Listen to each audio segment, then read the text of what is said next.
Le damos la bienvenida a Irma Ruder de González, Katy Cheraldi de Núñez y Ailín Pagán de Salcedo. Muy contentas todas de estar aquí. Amén. En Mujer para la Gloria de Dios, ¿cierto? Amén, así es. Contentas de estar aquí. Amén. En verdad reconocemos que es un gran privilegio, una oportunidad poder estudiar su palabra, compartirla con otras mujeres. Amén. Y ser todas animadas en pos de parecernos más a Cristo. Y eso es lo que hacemos hoy en esta serie que estamos desarrollando sobre el juicio, la cual hemos titulado La viga en tu ojo y la paja en el ajeno. Ay, la viga en tu ojo, o sea, en el tuyo, en el mío.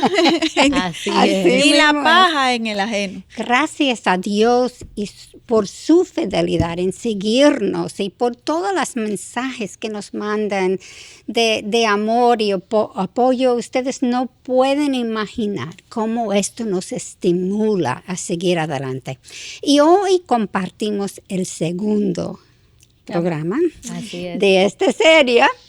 Y yo voy a dar el título para que podamos prepararnos. Vamos a ver. La humildad, el antídoto contra el juicio. Amén. Y para ayudarnos a autoevaluarnos en torno de este contenido, tenemos esta pregunta. ¿Imito a Cristo o a los fariseos cuando evalúo a mi prójimo? Tenemos que orar. Sí, hay que orar. Es mejor que oremos, ¿verdad? Es la única forma que puede llegar a nuestro corazón, porque Amén. Es Dios que cambia nuestro corazón y nos convence de nuestro pecado. Amén. Oremos. Gracias, Señor, por este tiempo que has regalado a nosotras hoy, para que podamos no solamente buscar la verdad en tu palabra, pero buscar el pecado en nuestro corazón. Amén. Pedimos, Señor, que tú nos ayudes a ver lo que es oculto.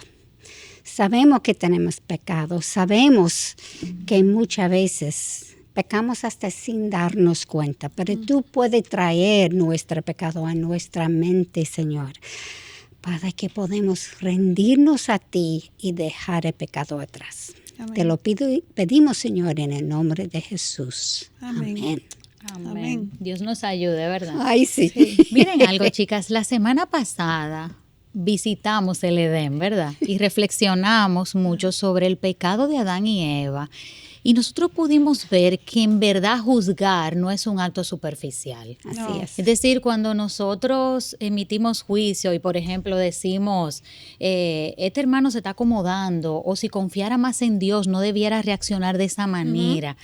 Cuando nosotros decimos, está llamando la atención, esas formas de pensar que ponen como una distancia entre el otro y nosotros, lo que reflejan en verdad es un corazón orgulloso. Así mismo. Porque ese corazón orgulloso desea ocupar el lugar de Dios y le pone apellido a las intenciones del otro. Nosotros le ponemos un apellido a lo que el otro está haciendo. Sí. Y pienso que hoy podemos nosotras profundizar en ese llamado que Dios nos hace, que es en verdad el antídoto para el orgullo, y es la humildad. Amén. Es poder ver cómo nosotras podemos a través de la humildad reflejar en nuestro corazón algo que es diferente, que es contrario al orgullo. Y Romanos 8:29, yo quiero leer con ustedes para que nos guíe un poco de por dónde vamos. Y dice, porque a los que de antemano conoció, también los predestinó a ser hechos conforme a la imagen de su Hijo, para que Él sea el primogénito entre muchos. Y cuando vemos aquí en Romanos 8:29, Dios nos conoce, Dios me conoce a mí, Dios te conoce a ti, Dios conoce a mi hermano. Y si somos formados a su imagen, ¿no es Cristo el juez? ¿Quién es el juez entonces? El único y verdadero juez en verdad es Cristo.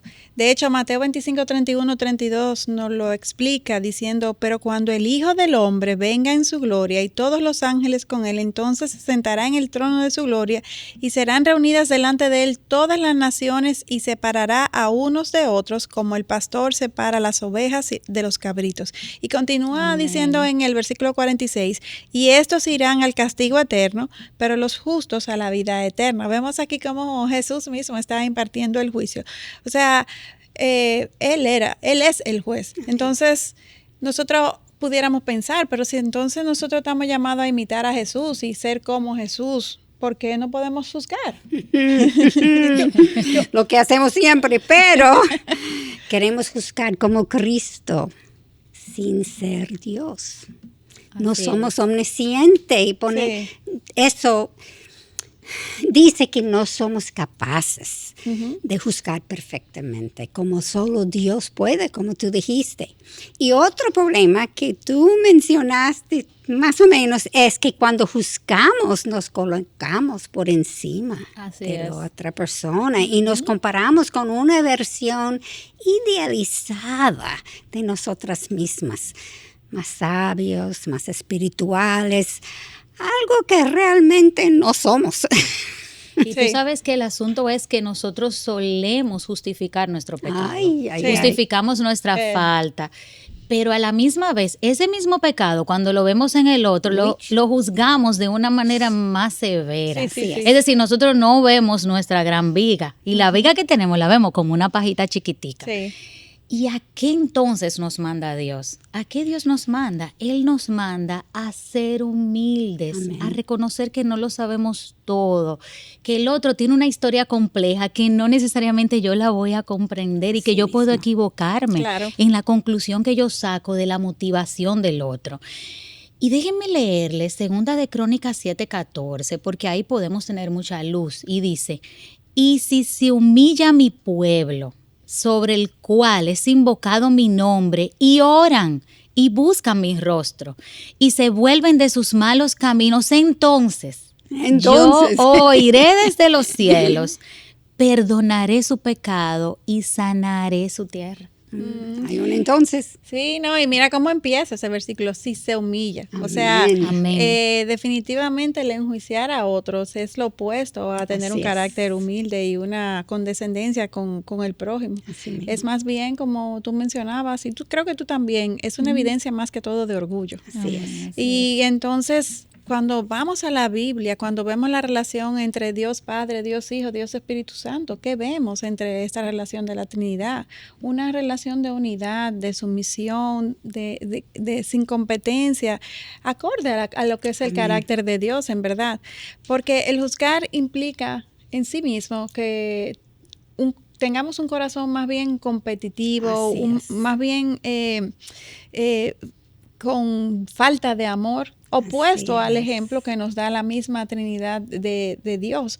Y es algo que nos está llamando Dios mismo a través de su propio ejemplo, que es lo opuesto a lo que naturalmente surge en nuestro corazón. Entonces, dejar de lado el orgullo y tratar al hermano con humildad es algo que debemos de cultivar, porque no nos va a salir de manera espontánea y natural. Tiene que ser intencional. Y como tú dices, vamos a usar a Cristo como un ejemplo. Él compitió con los fariseos, se engrandeció sobre estos.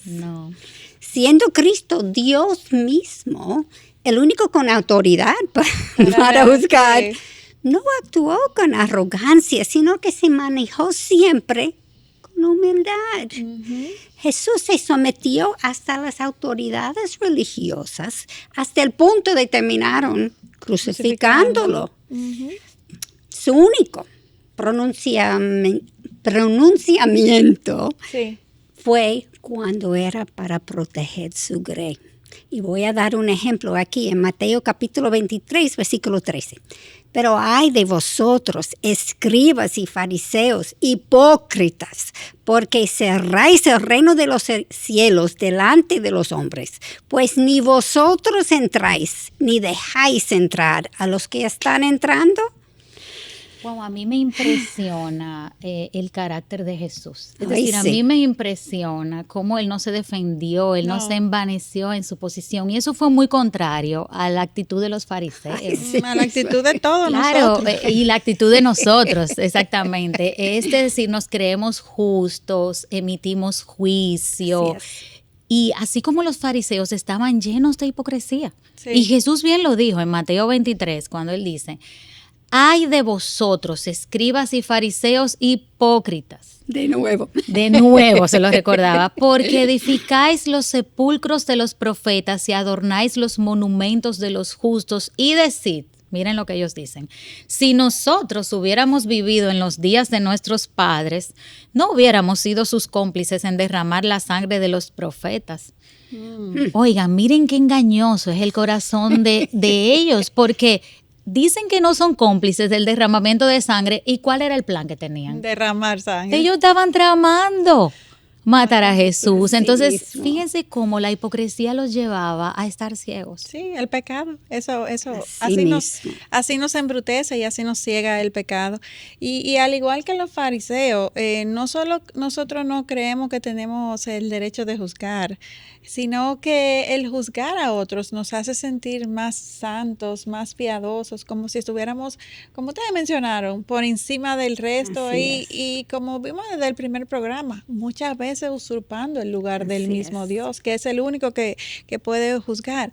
Y esa es la realidad con la que nosotros tenemos que lidiar. No confiemos que no, yo no tiendo a juzgar. No, es que revísate en todo momento, porque eso es lo que suele salir de nuestro corazón de manera... Es como un reflejo. Exacto, es como un instinto prácticamente. Natural, Y en el segundo gran mandamiento, Dios, ¿qué nos manda? Nos manda a amar al prójimo como a iguales a nosotros mismos. De hecho, Cristo dijo que el mundo sabrá que el Padre nos envió por la unidad entre los cristianos. Entonces, si Dios nos ha llamado a amar y a mantenernos unidos, el enjuiciarnos no cabe dentro de esta ecuación. Así mismo. Así mismo. Es, ¿no? Y la pregunta obvia que podemos hacer es cuando criticamos, ¿estamos mostrando amor y unidad? No. Regularmente no somos muy amorosos, esa es la verdad. Ese corazón engañoso otra vez. Déjenme leer lo que Cristo dijo en Juan capítulo 17, versículos 22 a 23.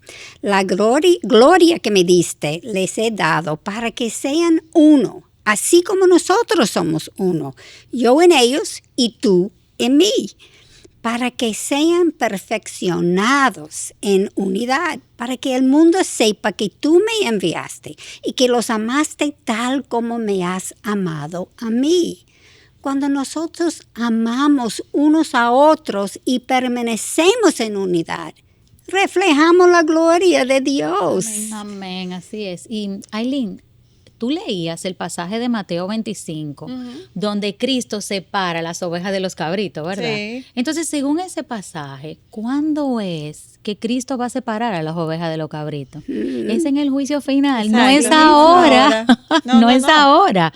Cuando Él vuelva. Claro, cuando Él vuelva. Por lo tanto, ese impulso que brota de nuestro corazón pecaminoso, de emitir juicio, nosotros tenemos que limitarlo, o sea, nosotros tenemos que someterlo a la cruz, someterlo a Cristo y poder responder al verdadero llamado que nosotros tenemos en nuestra nueva identidad en Cristo. Amén. ¿Cuál es? Un llamado a la unidad y al amor. Amén. A eso en verdad que nosotros somos llamados aquí. Y en Mateo 23, en la parábola del trigo y la cizaña, ¿ustedes recuerdan la respuesta que el amo le dio al siervo cuando le pregunta, amo, ¿usted quiere arrancar la cizaña? Cuando él le preguntó. Déjame leerlo. Eso es en Mateo 13, la parábola de la cizaña, en el versículo 29. Dice, él dijo, cuando querían arrancar la cizaña, no sea que ustedes al recoger la cizaña arranquéis el trigo junto con ella, o sea, la cizaña y el trigo. El trigo es lo bueno, la cizaña es como la maleza. Dejad que ambos crezcan juntos hasta la siega.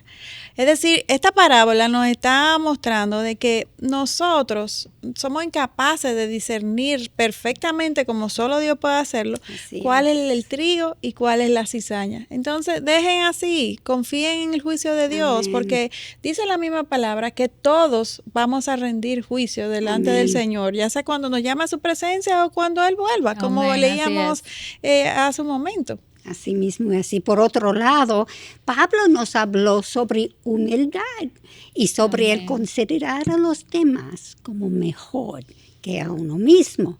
Y eso podemos leer en Filipenses capítulo 2, versículos 1 a 4. Por tanto, si hay algún estímulo en Cristo, si hay algún consuelo de amor, si hay alguna comunión del Espíritu, si algún afecto y compasión, hacer completo mi gozo, siendo del mismo sentir, conservando el mismo amor, unidos en espíritu, dedicados a un mismo propósito. Nada hagáis por egoísmo y por vanagloria, sino que con actitud humilde cada uno de vosotros considera al otro como más importante que a sí mismo, no buscando cada uno sus propios intereses, sino más bien los intereses de los demás. ¿Y qué es lo que está Pablo destacando aquí? Él está destacando que Jesucristo, el mismo Dios, no tuvo nada que aferrarse y se humilló completamente. Entonces, si ese fue el ejemplo que nos dio Jesús, ¿qué más podemos hacer nosotros que no sea imitarlo a Él? Y en Filipenses 2, 5, 8 también nos estimula en este mismo sentido, diciendo, haya pues en vosotros esta actitud que hubo también en Cristo Jesús, el cual, aunque existía en forma de Dios, no consideró el ser igual a Dios como algo a que aferrarse, sino que se despojó a sí mismo, tomando forma de siervo, haciéndose semejante a los hombres y hallándose en forma de hombre, se humilló a sí mismo, haciéndose obediente hasta la muerte y muerte de cruz. Ese yo creo que es uno de los versículos que nosotros pasajes que deberíamos de aprendernos de principio a fin en todo momento, porque nos sirve de filtro para muchos pensamientos, no solamente en cuanto al juicio, que es lo que estamos tratando aquí, sino en muchas actitudes de nuestro corazón que delatan altanería, prepotencia, orgullo o cualquier tipo de desamor o de falta de entrega hacia nuestro prójimo, porque el ejemplo que nos dio Jesús es muy alto. Así es. Y vamos a decir, para resumir eso que tú leíste, a conocer a Cristo, lo que Pablo está diciendo, ¿qué debe producir esto en nosotras? Una transformación, y no solamente en nuestra mente, cómo pensar, pero también cómo actuar.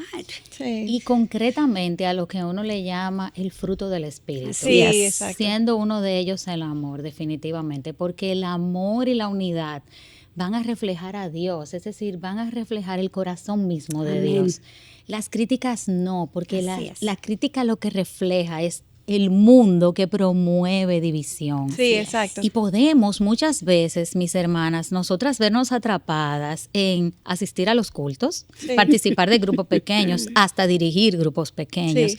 Sin embargo, en nuestro corazón persistir en una crítica y un corazón que enjuicia y un corazón severo hacia la conducta de nuestros hermanos. Y yo me pregunto, ¿a quién entonces nos estamos pareciendo? ¿A quién cuando actuamos por favor.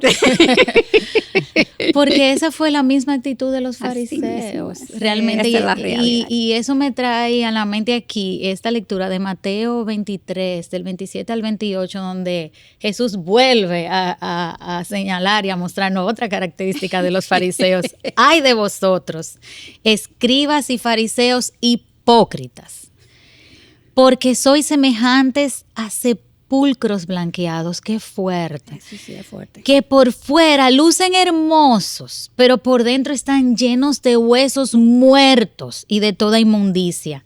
Así también vosotros por fuera parecéis justos a los hombres, pero por dentro estáis llenos de hipocresía e iniquidad. A mí me confronta mucho. Sí, y eso exactamente como tú dijiste, porque no quitarles cizaña. Ellos parecían bonitos. Sí. Y Proverbio 21:2 también nos advierte en este mismo sentido, porque nos dice que ante nuestros ojos nosotros siempre creemos que andamos en rectitud. Sin embargo, muchas veces caemos en religiosidad falsa, que lo que hace es diluir el testimonio cristiano que debe de apuntar a Cristo de acuerdo al mismo ejemplo que Él nos dio. Entonces, hay esperanza. Exacto. cualquiera en este punto pudiera sentirse desalentado y preguntar eso mismo. ¿Hay esperanza? Y sí, volvamos a 2 de Crónicas 7:14, donde dice, se humilla mi pueblo sobre el cual es invocado mi nombre y oran, buscan mi rostro y se vuelven de sus malos caminos. Entonces yo oiré desde los cielos, perdonaré su pecado y sanaré su tierra.